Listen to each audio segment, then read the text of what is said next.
Next thing we want to talk about is the importance of leveling and what leveling actually means. With leveling, what we're doing is we're going to have them get into normal batting stance, and what I do is I have their back elbow down by the rib cage. The front elbow's got a nice little bend in it. Knocker knuckles are lined up, and I'm just going to have them set up just like so.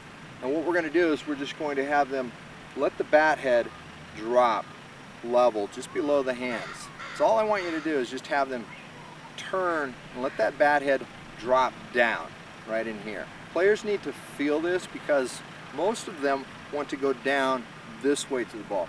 What we teach is a leveling process that occurs, and you'll notice that this front elbow will weather vane up, back elbow stays right at the rib cage right in here. So for this drill, just have them work on leveling this point right in here. With leveling, what we do is we put a swift stick in their hand. We will have them get into their stance, and I will just have them get into set position.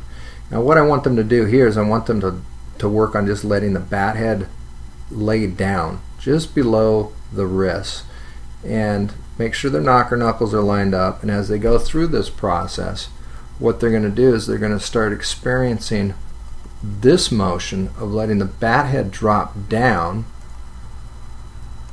versus what they tend to do is they want to attack the ball from here down this way. And what we want to do is we want to attack the ball this way, up through the zone this way. The only way that's possible is by letting the bat head lay down behind the ball.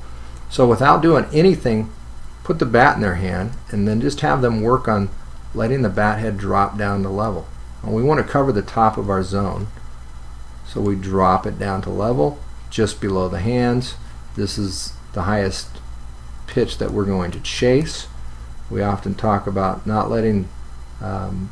swinging at a pitch that's above our hands. Well, this is why. You're not going to hit a ball that's above your hands. It's going to be really hard to do. So practice on just letting them level out, and as they drop down, you'll notice what happens with this back elbow. This elbow has got to go into the rib cage. Now, Eric likes to start with his elbow up and away from his body a little bit, and I let him. As long as he can get it here, it doesn't matter to me.